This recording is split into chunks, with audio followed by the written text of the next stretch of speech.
Admiral Kethver stood on the bridge of his massive warship and looked at the small blue planet growing bigger on the screen in front of him. The planet looked peaceful and quiet. White clouds moved slowly across green and brown land. Blue oceans covered most of the surface. It looked like a nice place to live. Behind his ship, thousands of other warships filled the dark space. Each ship was as big as a mountain. Their metal hulls shined in the light from the yellow star. Gunports lined the sides of every vessel. Energy weapons glowed with deadly blue light. This was the largest war fleet the Zephyrian Empire had ever built. "Tell me about this world," Kethver said to his officer. The young officer looked at his computer screen. His forearms moved quickly over the control panel.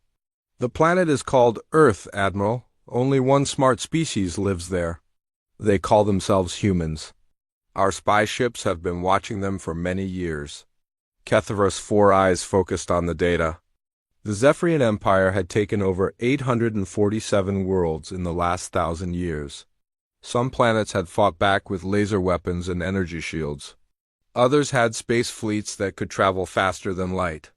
But this planet was different. "What weapons do they have?" the Admiral asked. "Very simple ones, sir. They use metal bullets fired from small guns. They have bombs that explode with chemical reactions. Their biggest weapons use nuclear power, but they are very basic. Nothing that can hurt our ships." Another officer spoke up from across the bridge. "Admiral, their space program is very new. They only started leaving their planet 60 years ago. Their fastest ships use chemical rockets, very slow and weak." Kethver smiled. His sharp teeth showed in the blue light from the control panels. "This would be easy. Too easy, maybe." The Empire liked to test its young officers against planets that could fight back. This world would not give them much practice. "What about their cities?" he asked. The first officer brought up new pictures on the main screen. Cities made of glass and metal appeared. Millions of lights twinkled in the darkness. Roads filled with small vehicles. "They have many large cities, Admiral. Billions of humans live on the planet, but they have no energy shields around their cities. No planetary defense systems we can detect. No space stations with weapons?" "None, sir. They have a few small stations in orbit, but they are only for research and communication, no weapons at all." This was almost disappointing. Kethver had hoped for at least some challenge. The Empire's War Council had chosen this planet because it was far from other space-traveling species. The humans would be alone when the attack came. No one would help them. "Their governments?" Kethver asked. "Many small nations, Admiral. They often fight each other. No single ruler controls the whole planet. Our computers say they will not be able to work together when we arrive." Perfect. A divided enemy was a weak enemy. Kethver had seen this before on other worlds. The local species would spend time arguing while the Imperial fleet took control of their skies. The communication officer, a tall female with 6 arms, turned toward the Admiral. "Sir, we are receiving signals from the planet, radio waves and other transmissions. Should we listen?" "Put some of them on the speakers," Kethver ordered. Strange sounds filled the bridge. Music played with instruments the Zephyrians had never heard before.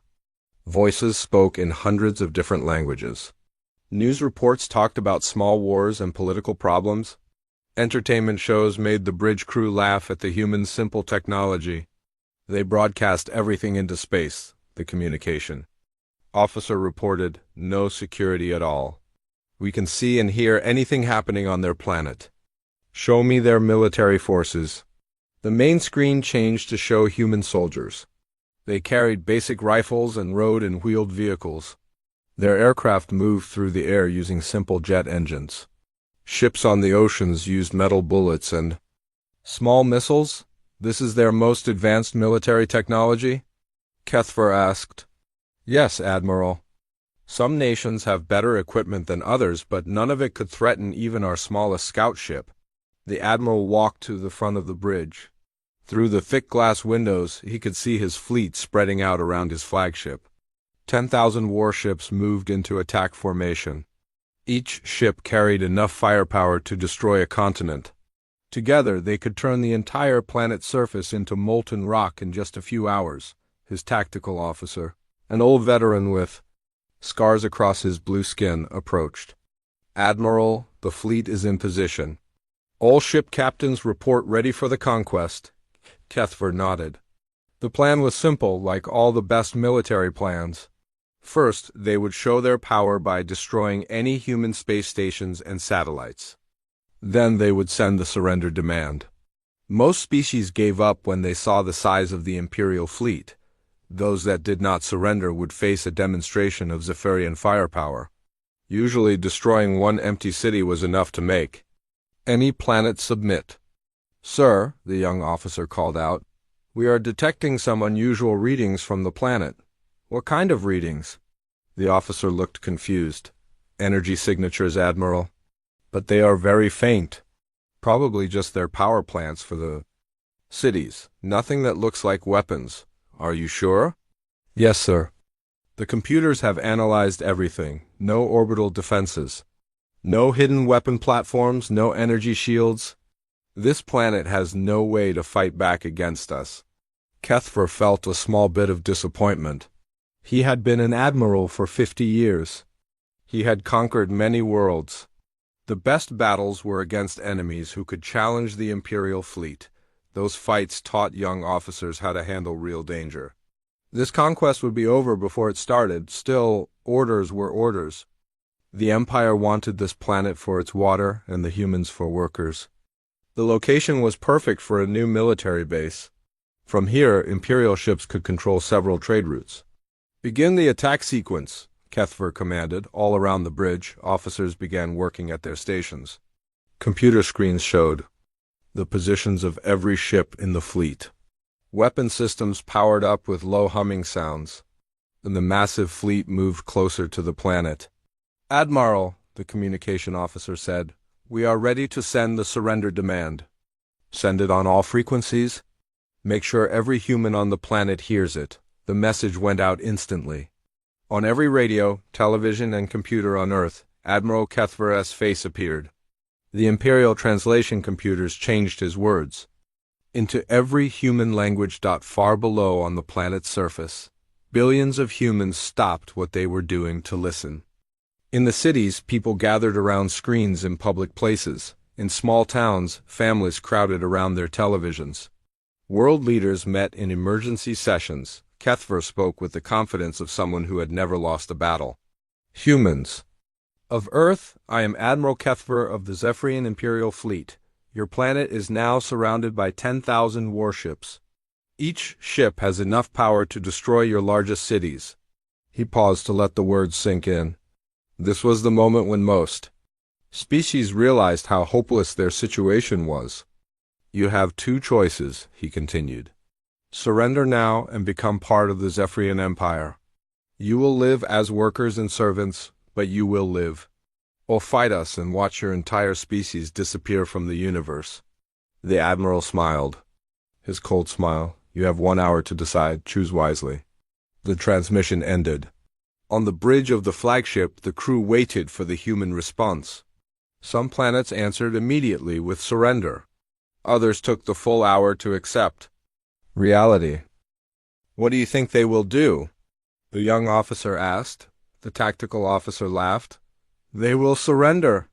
They always do when they see the fleet. Humans are not stupid. They can see they have no chance." But Kethver felt something strange. In all his years of conquest, he had learned to trust his instincts. Something about this planet felt different. The humans had seemed too calm in their broadcasts. Most species panicked when they first saw an Imperial fleet. "Keep scanning the planet," he ordered. "I want to know about every energy reading, every signal, every movement." "Yes, Admiral." Minutes passed slowly. The fleet maintained its position above Earth. Weapon systems stayed powered up and ready. All around the planet, the massive ships cast shadows on the surface below. Then the human response came. It appeared as text on every screen that had shown the Admiral's message. Simple words in simple language. "Humanity refuses your offer. You have 60 seconds to leave our system." The bridge fell silent. Then the tactical officer started laughing. 60 seconds? Did they really just give us an ultimatum? Other officers joined in the laughter. The idea was ridiculous. 10,000. Warships against a planet with no defenses, and the humans were making demands? But Admiral Kethver did not laugh. The feeling in his stomach grew stronger. Something was very wrong here. In 50 years of conquest, no helpless planet had ever responded like this. "Sir," the scanning officer called out, "I am detecting some changes in the energy readings from the planet." "What kind of changes?" "The power output from their cities is increasing." "Not by much, but it is definitely rising." Kethver walked to the scanner station. The screen showed energy patterns across Earth's surface. The readings were still low compared to Imperial technology, but they were growing. Could it be their defensive systems powering up? He asked. The officer shook his head. "No, sir. We have scanned this planet many times. They have no defensive systems." "This must be something else." The Admiral stared at the screen. The energy readings continued to climb slowly but steadily. Power plants, dams, and other facilities all showed increased output, but there were still no weapon signatures. No evidence of any technology that could threaten his fleet? 30 seconds until their deadline, the tactical officer reported. Still smiling, Kethver returned to his command chair. Whatever the humans were doing, it would not matter. Even if they had some hidden weapons, they could not have enough firepower to challenge 10,000 Imperial warships. "All ships, prepare to demonstrate our power," he ordered. "Target one of their empty cities. We will show them what happens to those who refuse the Empire." "Yes, Admiral." The seconds counted down. Around Earth, the massive fleet prepared to teach humanity a lesson about the reality of power in the galaxy. "Admiral." Kethver had no idea that he was about to learn a lesson himself. The 60 seconds passed quickly. Admiral Kethver stood on his bridge watching the countdown timer reach 0. The humans had not changed their message. They still demanded that the Imperial fleet leave their solar system. The idea was so ridiculous that most of his officers were still chuckling about it. "Time is up," the tactical officer announced. "What are your orders, Admiral?" Kethver looked at the peaceful blue planet on his main screen. Cities glowed with millions of lights. The humans were going about their normal lives as if 10,000 warships were not hovering above them. Either they were incredibly brave or incredibly stupid. "Target the city they call New York," he ordered. "Fire one plasma beam, low power. We will remove a few city blocks to show them we are serious." "Yes, Admiral. Charging plasma cannon." The massive weapon on the front of the flagship began to glow with bright orange energy. The plasma cannon could destroy an entire city with one shot, but Kethver only wanted to scare the humans, not kill millions of them. "A small demonstration would be enough. Plasma cannon ready to fire," the weapons officer reported. "Fire." A beam of orange light shot down from the flagship toward Earth. It moved at the speed of light, crossing the distance in less than a second. The beam should have hit the tall buildings in the center of New York and turned several city blocks into melted metal and glass. Instead, something impossible happened. The plasma beam hit an invisible barrier above the city and scattered in all directions. Pieces of orange energy spread across the sky like fireworks before fading away. The city below was completely undamaged. What just happened? Kethver demanded. The weapons officer stared at his controls with confusion. "I do not." "No, Admiral. The beam hit some kind of energy shield. But our scanners show no shield generators on the planet." "Scan again, full power." The scanning officer worked frantically at his station. "Sir, I'm scanning the entire planet with maximum power. There are no shield generators. No energy barriers. Nothing that could have stopped our weapon." But something had stopped it. The Admiral had seen it with his own eyes. A Zephyrian plasma beam, powerful enough to melt steel and stone, had been turned away like it was nothing. "Try a different target," Kethver ordered. "Fire at the city called London." Another plasma beam shot down from the flagship. This time, The Admiral watched carefully through the ship's telescopes. The orange beam hit another invisible barrier above London and scattered harmlessly into space. "Two cities with shields," the tactical officer said slowly. "Maybe they do have some defensive technology. Then why cannot our scanners detect it?" Kethver asked. Nobody had an answer.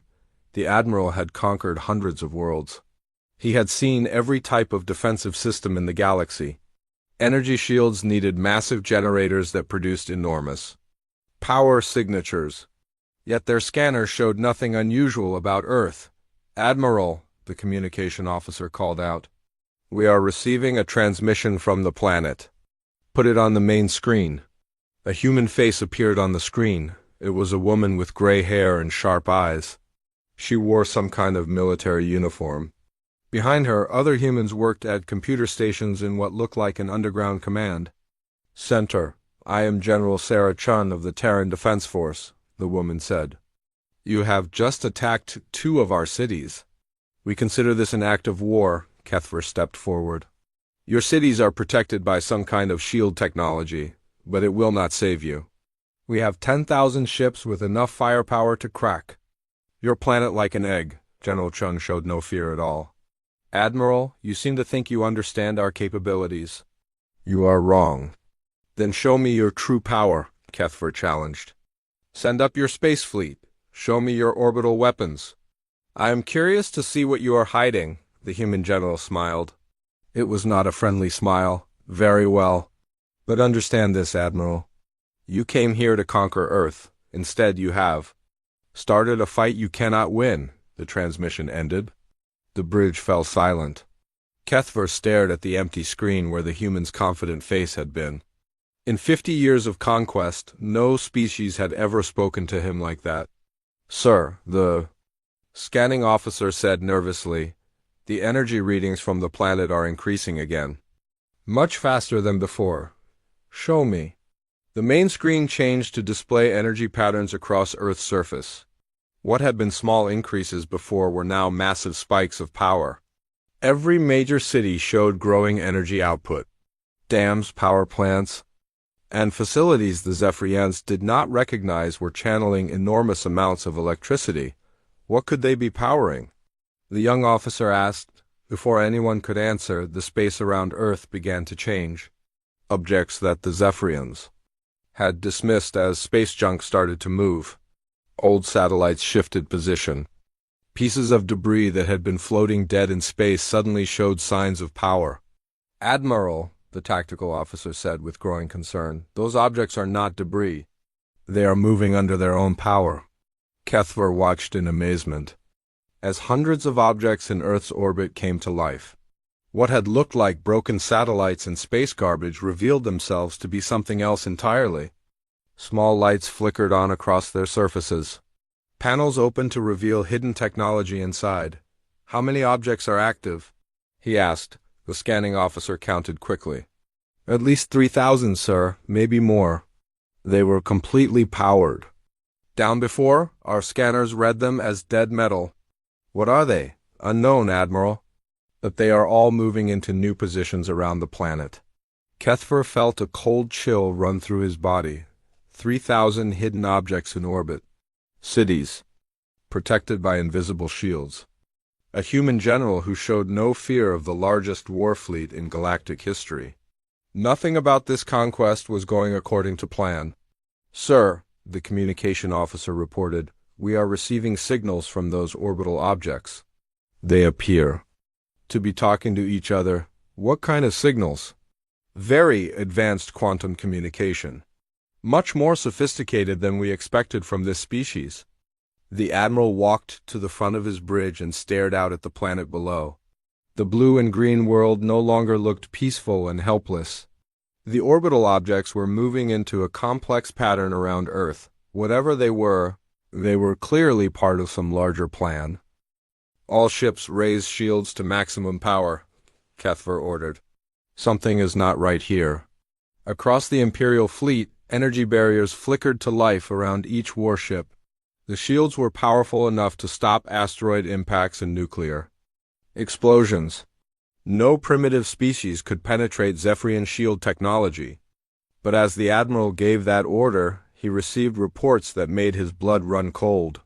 "Sir," the scanning officer called out, "I am detecting massive energy buildups at multiple locations on the planet's surface." "What kind of energy?" "Unknown. Type, Admiral, but the power levels are enormous. Much higher than anything we detected before." On the main screen, new energy signatures appeared across Earth. Installations that had seemed like ordinary power plants were now producing incredible amounts of energy. Structures hidden underground were coming online with power outputs that rivaled Imperial technology. "How is this possible?" the young officer whispered. Kethver had no answer. According to every intelligence report, Earth was a primitive world with basic technology. Their most advanced weapons were nuclear bombs that were hundreds of years behind Imperial science. Yet the energy readings he was seeing suggested technology that was far more advanced than it should be. "Admiral," the tactical officer said urgently, "the orbital objects are all pointing in our direction now." The Admiral looked up at the tactical display. Every one of the 3,000 objects in Earth's orbit had turned to face the Imperial fleet. They hung in space like a cloud of metal wasps, all focused on the same target. "Are they weapons?" Kethver asked. "I cannot tell, sir. They are too small to carry serious firepower. But there are so many of them." As if responding to his words, panels began opening on the sides of the orbital objects. What emerged made the Admiral's 4 eyes widen in shock. Each object contained advanced technology that looked nothing like the primitive rockets and satellites Earth was supposed to have. "Those are particle accelerators," the science officer gasped. "Quantum level particle accelerators. That is impossible," Kethver said. "This species barely has spaceflight. Sir, I am reading the energy signatures. Those are definitely particle accelerators, very advanced ones." The Admiral felt his confidence cracking like ice in warm water. Particle accelerators were weapons that could punch through almost any armor. The Imperial fleet's shields could stop most energy weapons, but focused particle beams were much more dangerous. "How many particle accelerators are we facing?" he asked. The science officer worked at his computer for several seconds. "At least 3,000, Admiral, 1 in each orbital object. And they are all powered by the energy grid on the planet's surface. 3,000 particle accelerators powered by an entire planet's energy output. Even the Imperial fleet would have trouble with that kind of firepower, but it still seemed impossible. How could a primitive species have built such advanced weapons? "Admiral," the communication officer announced, "we are receiving another transmission from the planet." General Qian's face appeared on the screen. Again, this time she was not alone. Behind her stood other humans in military uniforms. Maps and computer displays showed the positions of both the Imperial fleet and the orbital defense platforms. "Admiral Kethver," she said calmly, "you seem surprised by our defensive capabilities. Let me explain something to you. Humanity has been preparing for this day for a very long time." "Preparing for what day?" Kethver demanded. "The day when aliens would come to conquer our world. You see, Admiral, you are not the first Zephyrian ship to visit Earth." The Admiral felt his stomach drop. "What do you mean?" 63 years ago, one of your scout ships crashed in our desert. We found it, we studied it, we learned from it. We have spent 6 decades preparing for the arrival of your fleet." The bridge of the flagship went completely silent. Every officer stared at the human general's face on the screen. A crashed scout ship? 63 years of preparation? It all began to make terrible sense. "You have been watching us," Kethver said slowly. "Yes, and learning. Your technology is impressive, Admiral, but it is not magic. Once we understood how your ships work, we began building countermeasures." General Chun gestured to someone off-screen. New images appeared showing the inside of massive underground facilities. Humans worked with technology that looked almost Zephyrian in design, but somehow different, improved. Your scout ship taught us about energy shields faster than light, travel, and particle weapons. But we did not just copy your technology, Admiral. We made it better. Kethver stared at the images in growing horror. The humans had not just studied Zephyrian technology. They had advanced it. The orbital weapons platforms were based on Imperial particle accelerator designs, but they were smaller, more efficient, and more powerful than anything in the Zephyrian arsenal. "This is why our scouts never returned," he whispered. "Your scouts never returned because we shot them down?" General Chun confirmed. "Every ship you sent to watch us became another source of technology for us to study and improve." The admiral looked around his bridge at the faces of his officers. Fear was replacing confidence in their expressions. They were beginning to understand what he already knew. The Imperial fleet had not come to conquer a primitive world. They had flown into a carefully prepared trap. "You have 30 seconds to leave our solar system," General Chun said. "This is your final warning." The transmission ended, leaving the bridge in deadly silence. Outside the ship's windows, 3,000 orbital weapons platforms waited in the darkness of space.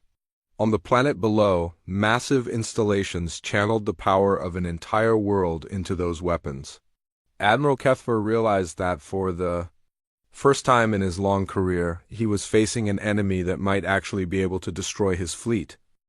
Admiral Kethver stared at the countdown timer on his screen. 28 seconds until the human deadline.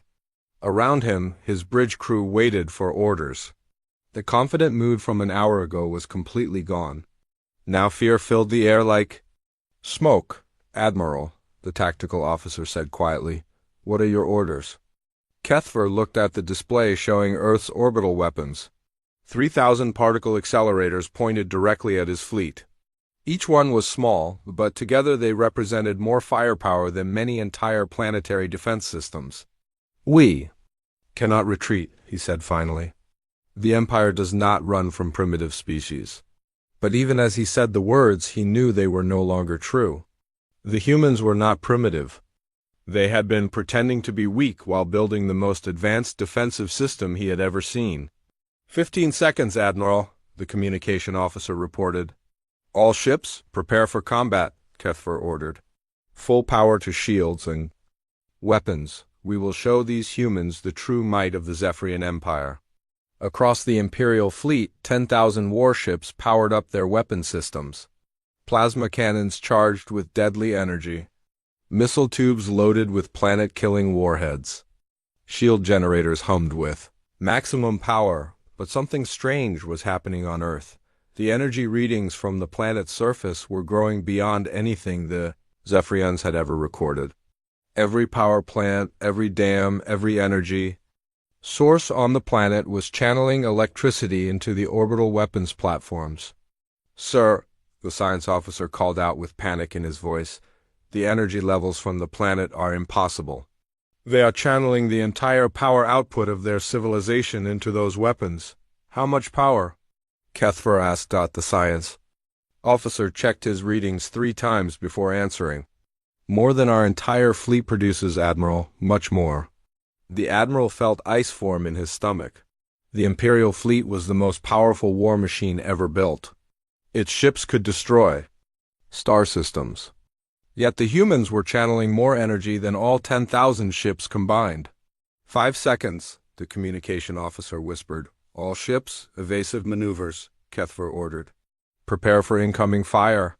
But it was already too late. The attack began exactly 30 seconds after General Chun's warning.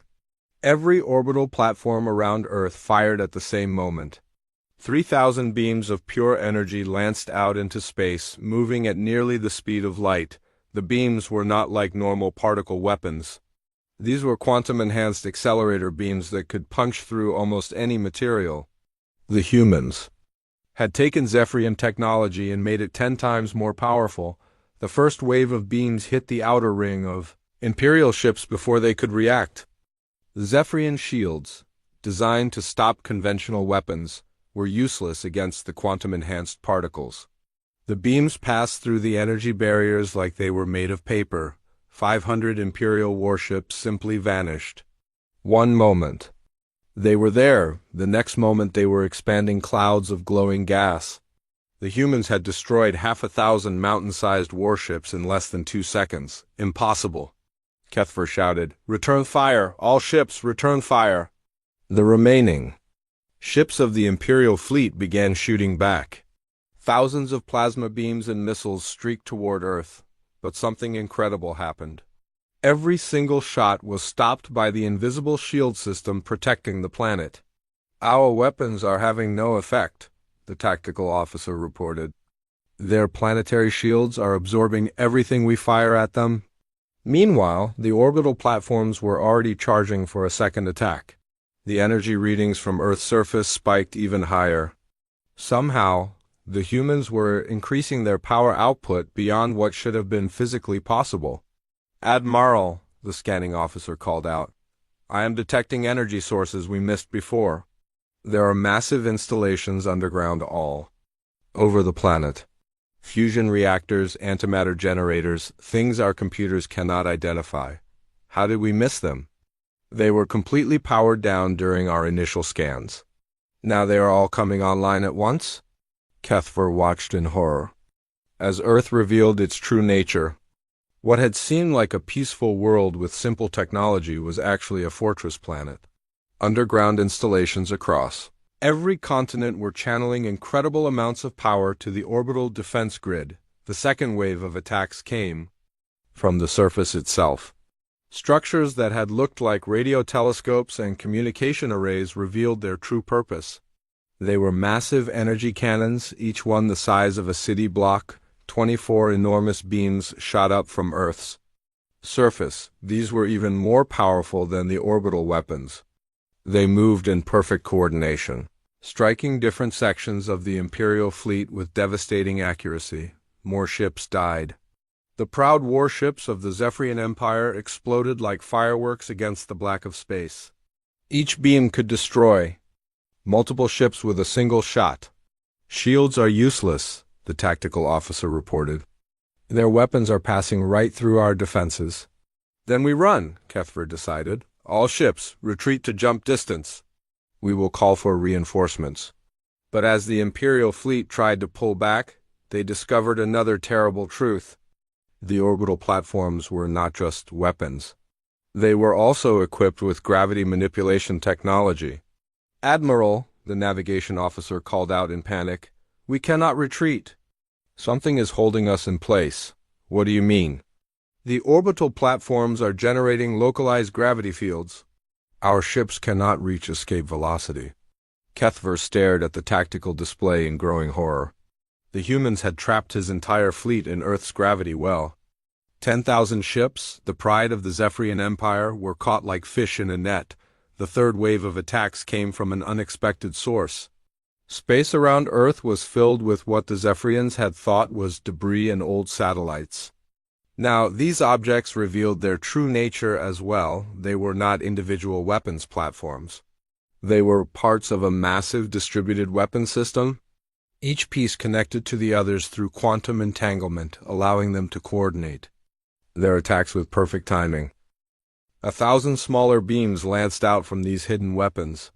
They were not as powerful as the main orbital platforms, but there were so many of them that they created a web of deadly energy around the Imperial fleet, ships that tried to dodge. The main beams ran into the smaller ones.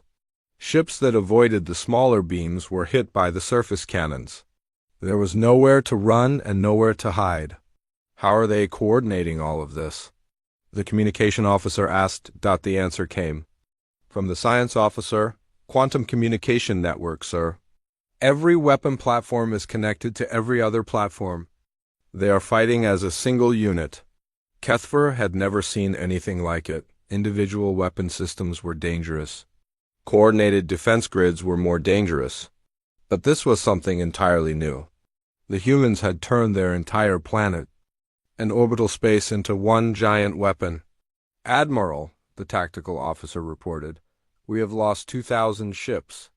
Our formation is breaking apart. 2,000 ships destroyed in less than 4 minutes. The humans were killing Imperial warships faster than Kethver could count them. At this rate, his entire fleet would be gone in less than 10 minutes. "Sir," The scanning officer called out, "I am detecting new contacts. More objects are powering up around the planet. More weapons?" "I think so, sir. They were hidden on asteroids and small moons, hundreds of them." The Admiral looked at his tactical display with growing despair. Every few seconds, new weapon signatures appeared on the screen. The humans had hidden defensive platforms everywhere in their solar system. On moons, on asteroids, even on comets that passed through the area. "This is not a planetary defense system," he whispered. "This is a fortress star system." The fourth wave of attacks came from these hidden platforms. Beams of energy crossed space from every direction. The Imperial fleet was surrounded by weapons they had never seen and could not detect until it was too late.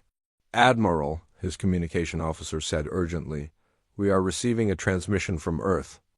General Chun appeared on the screen again. Behind her, humans worked calmly at their control stations. No panic, no fear. They were fighting the largest space battle in galactic history like it was a training exercise. "Admiral Kethver," she sighed, "your fleet is trapped. Your shields are useless against our weapons. Your ships are being destroyed faster than you can count them." "You cannot defeat the entire Imperial fleet," Kethver said, but his voice shook with doubt. "We already are defeating it," General Chun replied. "In the past 5 minutes, you have lost 3,000 ships. At this rate, your entire fleet will be destroyed in exactly 4 more minutes." The Admiral looked at his battle display. She was right. The numbers did not lie. The humans were winning. How? He asked, "How did a primitive species build weapons?" "Like this?" "We told you, Admiral. We have been preparing for 63 years. Every piece of Zephyrian technology that crashed on our world was studied, improved, and built into our defense grid." General Chun gestured to her displays. "Your particle weapons became our particle accelerators. Your shield technology became our planetary barriers. Your gravity manipulation systems became our orbital control network." "But we are the most advanced species in the galaxy," Kethver protested. "You were the most advanced species," General Chun corrected, "until you taught us how to be better." The fifth wave of attacks began as she spoke. This time, the humans coordinated every weapon system at once. Orbital platforms, surface cannons, hidden asteroid bases, and the distributed satellite network. All fired together, the combined firepower was beyond imagination.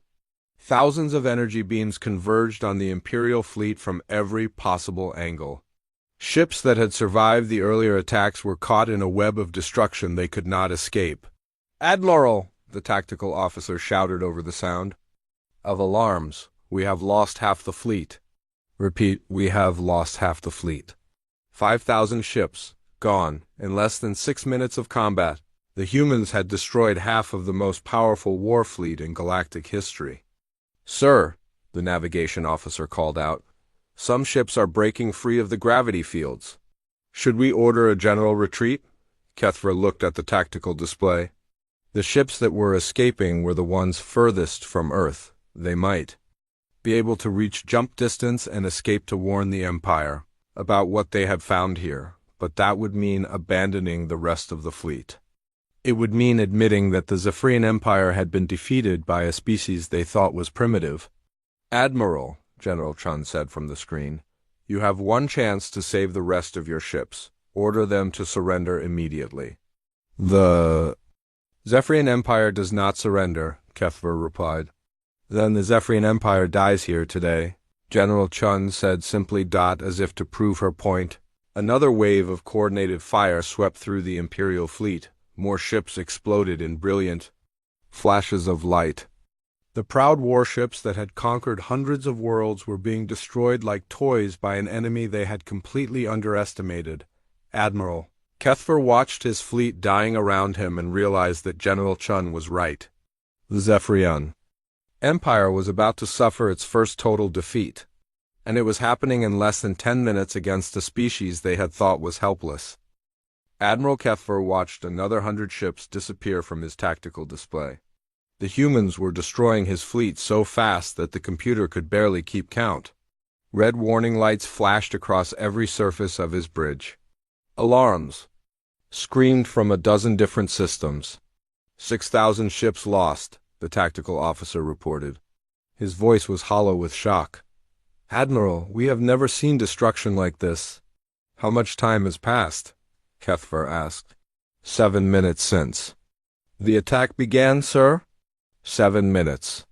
In 7 minutes, the humans had destroyed more Imperial ships than the Empire had lost in the past 100 years of conquest. The proud Zephyrian war machine was being torn apart like paper in a storm. Sir, the communication officer called. Out. Captain Veltar of the destroyer Bloodstrike is requesting permission to surrender his ship. Denied, Kethver said immediately. No Zephyrian ship surrenders. But even as he gave the order, he watched 3 more destroyers explode on his screen. The humans were targeting the smaller ships first, working their way up to the larger vessels. It was a systematic destruction designed to cause maximum fear among the surviving crews. Admiral, the science officer said urgently, I am reading massive energy buildups from the planet's surface again.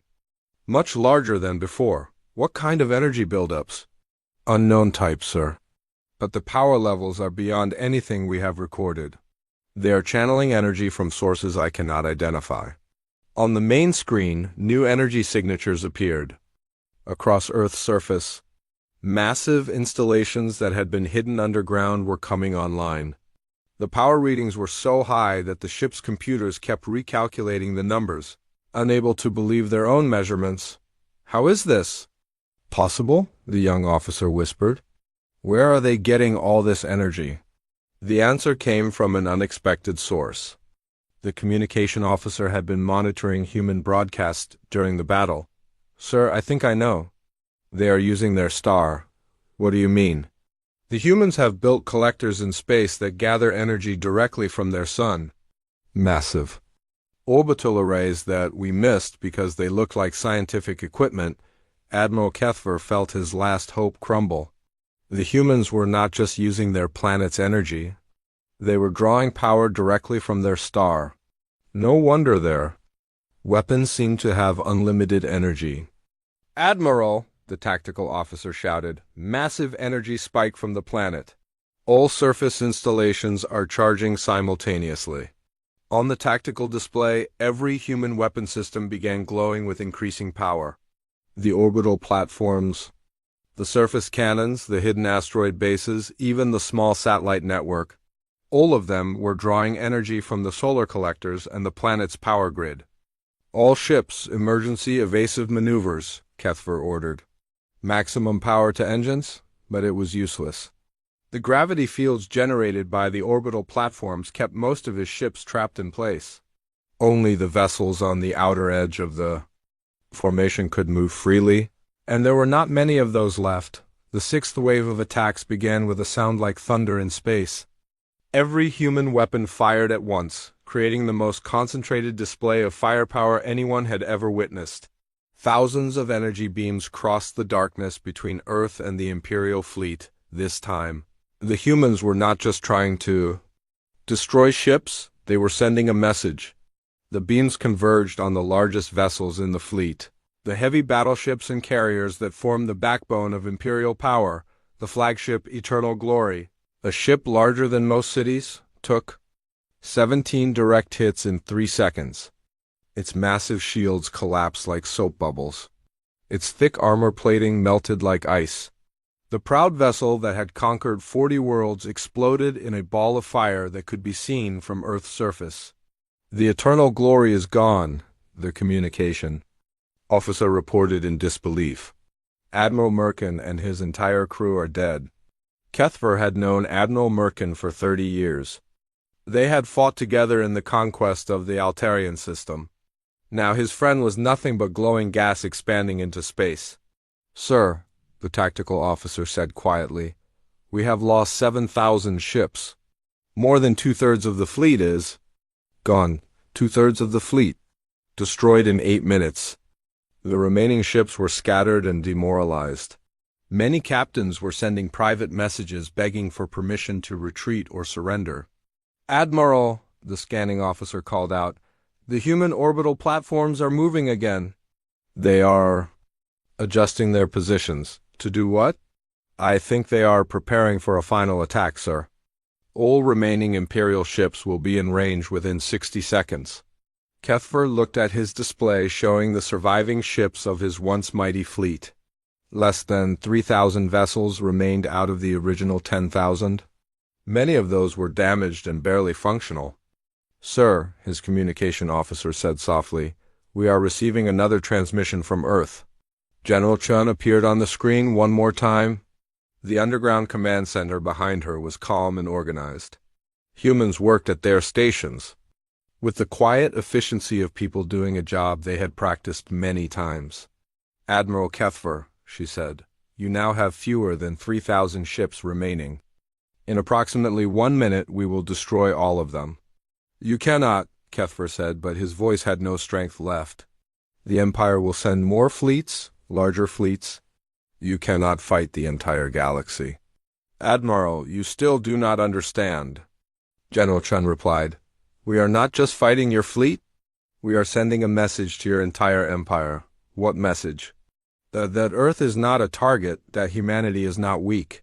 That any species that comes here with conquest in mind will face the same fate you are facing now. Behind General Chun, a large display showed the current state of the battle. The tactical readout was brutally clear. In less than 9 minutes, the humans had destroyed the largest war fleet in galactic history. But more than that, General, Chun continued, we are showing the galaxy what happens when you underestimate humanity. Your empire thought we were primitive. You thought we were helpless. You thought wrong. She gestured to her officers and new images appeared on the screen. They showed human ships in construction yards hidden throughout the solar system. Advanced vessels that combined human engineering with improved Zephyrian technology. While you were preparing to conquer us, we were preparing to defend ourselves. And now we are preparing to do more than that. Admiral Kethver stared at the images in growing horror. The humans had not just built defensive weapons. They had built a space fleet. Ships that looked like they could match Imperial technology. How many ships? He asked. Enough, General Chun replied. Admiral, your empire has ruled the galaxy through fear and superior technology. But technology can be learned, it can be improved. And fear works both ways. The final attack began as she finished speaking. Every weapon system around Earth fired simultaneously one last time. But this attack was different from the others. Instead of spreading their fire across multiple targets, the humans focused everything on the remaining Imperial ships. 3,000 energy beams converged from every direction.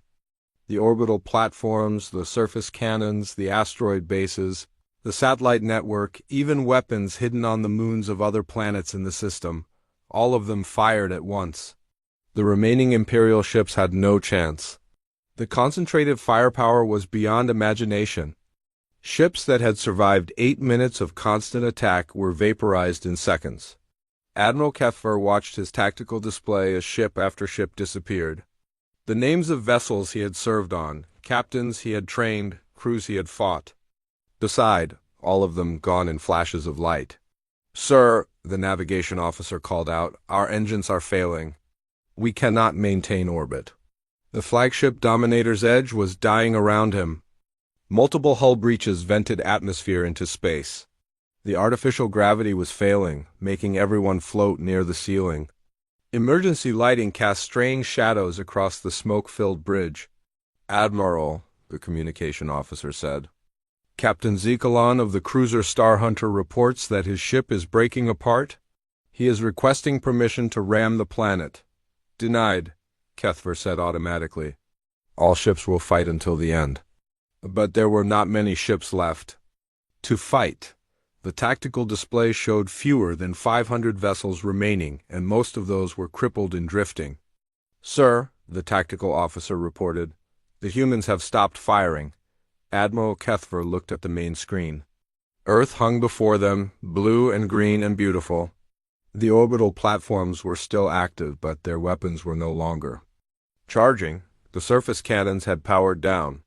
For the first time in 10 minutes, space around Earth was quiet. Why did they stop? He asked. The answer came immediately. General Qian's face appeared on the screen again. Admiral, you have approximately 400 ships left. Most of them are too damaged to fight or retreat. Then finish us, Kethfer said bitterly. No, General Chun replied. We want some of you to survive? Why? Because you need to go back to your empire and tell them what happened here. You need to tell them that Earth is defended, that humanity is not helpless, that any fleet that comes here will meet the same fate as yours. Admiral Keffer stared at her in confusion. You are letting us go? Some of you. The ships that can still travel, we want you to carry a message back to your leaders. What message? General Chun leaned forward and her voice became hard as steel. That the age of easy conquest is over. That there are species in this galaxy who will not bow down to the Zephyrian Empire. That humanity has announced itself to the stars and we are not going away. The Admiral looked around his ruined bridge. His officers were wounded and exhausted. His fleet was destroyed. His career was over. But General Chun was right. Someone had to survive to tell the Empire what had happened here. The gravity fields around your surviving ships are being released, General Chun continued. Those vessels that can still fly are free to leave, but understand this, Admiral. If you ever return to this system with hostile intent, you will not be shown mercy a second time. On the tactical display, Kethfer watched as the human orbital platforms moved aside, creating a clear path away from Earth.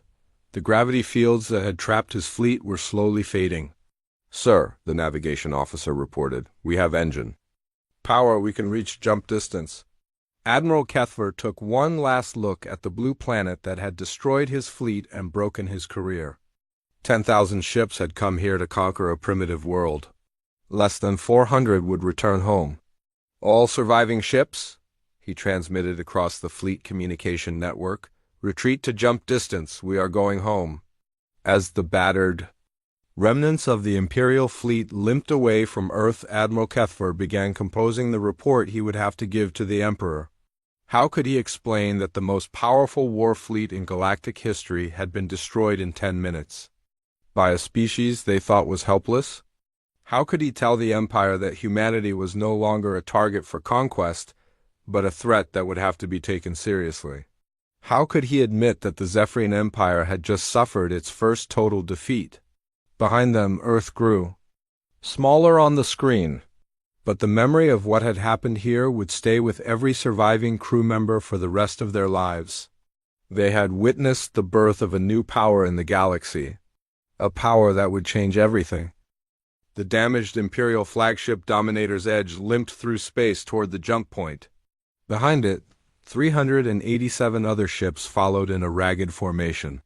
They were all that remained of the greatest war fleet the galaxy had ever seen. Admiral Kethfer sat in his command chair and stared at the stars ahead.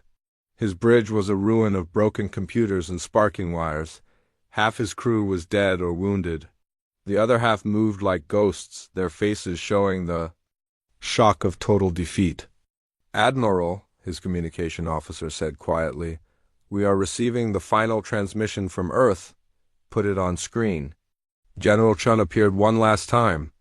The human command center behind her was still calm and organized. It looked like the command center of winners. Admiral Kethfer, she began, before you leave our system, there is something else you need to know. What? Kethfer asked tiredly. Earth is not alone, we have allies now. Other species that your empire tried to conquer. Other worlds that survived your attacks and learned from them. New images appeared on the screen. Star maps showing systems throughout the galaxy. Dozens of worlds marked with symbols Kethfer did not recognize. The Altarian Resistance, the Kellian Freedom Fighters. The survivors from Nexus Prime, all of them have been working with us for decades, sharing technology, planning defenses, preparing for the day when the Empire would finally be stopped. Admiral Kethfer felt his blood turn cold. The Empire had conquered those worlds years ago. The resistance movements had been crushed, or so they had thought. You see, Admiral, humanity did not just learn from your crashed scout ships. We learned from every species your empire attacked. We combined their knowledge with ours. We made something new, something better. General Chun gestured to her displays. The weapon systems that destroyed your fleet were not just human technology. They were the combined efforts of dozens of species working together against a common enemy. That is impossible, Kethver said. Those species hate each other. They could never work together. They all hate the Zephyrian Empire more than they hate each other, General Chun replied. You gave them a reason to unite, Admiral. You taught them that they had to work together or be destroyed one by one? The Admiral stared at the star maps showing the allied worlds. If what the human was saying was true, then the Empire faced a threat unlike anything in its history. Not just one defended world, but an alliance of species working together. How many worlds are in this alliance? He asked. Enough, General Chun answered. And more join us every day. Every world your empire attacks now knows that there is an alternative to conquest or destruction. They know they can fight back. She leaned forward and her eyes were hard. As steel, Admiral, your empire has ruled through fear for 1,000 years. But fear only works when people believe they have no choice. Now they know they do have a choice. What choice? They can fight back, they can win, they can be free. The transmission ended, leaving the bridge in silence. Admiral Kethver stared. At the empty screen where the human general's confident face had been, everything was different now. The galaxy would never be the same. Sir, the navigation officer reported, we are approaching the jump point. Jump when ready, Kethver ordered. The stars stretched and twisted as the surviving ships entered hyperspace. They were heading home to the Zephyrian core worlds. Home to report the greatest military disaster in Imperial history. The journey took 6 days. 6 days for Admiral Kethver to write his report. 6 days to try to explain how 10,000 ships had been destroyed in less than 11 minutes. 6 days to prepare for the end of his career and possibly his life. When the fleet emerged from hyperspace near the Imperial capital world of Zephyr Prime, they were met by a reception committee of 20 battleships. The Empire had been expecting them to return victorious with news of another conquest. Instead, they found a broken fleet carrying news of defeat. Imperial Fleet Dominator's Edge. This is Admiral Morduk of Home Defense Command. Report your status. Immediately. Kethver looked around his ruined bridge one more time. Admiral Morduk, this is Admiral Kethver. The Earth conquest mission has failed. I am requesting immediate audience with the Emperor. Silence filled the communication channel. For long seconds. Then Admiral Morduk's voice returned, filled with disbelief. Did you say the mission failed? The mission failed completely. The target species destroyed 96% of our fleet. I need to speak with the Emperor immediately. Admiral Kethver, you are ordered to proceed directly to the Imperial Palace. Do not communicate with anyone else until you have reported to the Emperor personally. The surviving ships were escorted to Zephyr Prime under heavy guard. News of the disaster was kept secret, but rumors spread quickly through the capital. A fleet of 10,000 ships had left 6 months ago. Less than 400 had returned. Emperor Velgoth sat on his crystal throne in the center of the Imperial Palace. He was ancient even by Zephyrian standards, having ruled the Empire for 300 years. His 4 eyes glowed with cold intelligence as Admiral Kethver approached. Admiral, the Emperor said, his voice echoing through the vast throne room. Explain to me how you lost 96% of the largest fleet in Imperial history. Kethver knelt before the throne. Around him, dozens of Imperial advisors and generals watched in silence. Your Majesty, we underestimated the target species. Completely. How? They were not primitive, Your Majesty. They had been preparing for our arrival for 63 years. They used technology from our crashed scout ships to build advanced defensive systems. Emperor Velgoth leaned forward. You are telling me that a single world defeated 10,000. Imperial warships? Yes, Your Majesty. But that is not the worst news. There is worse news? Admiral Kethver took a deep breath. Your Majesty, the humans have formed an alliance with other species throughout the galaxy, species we thought we had conquered. They are working together to resist Imperial expansion. The throne room fell. Completely silent. The advisors and generals stared at Kethver in shock. The idea of conquered species working together was beyond their understanding. "Name these species," the Emperor commanded. "The Altarians, Your Majesty, the Kellians, the survivors from Nexus Prime, dozens of others. They have been secretly building weapons and sharing technology for decades." Emperor Velgoth stood up from his throne. His ancient frame towered over the kneeling admiral. "Are you telling me that there is a rebellion spanning multiple star systems?" "Not a rebellion, Your Majesty, an alliance.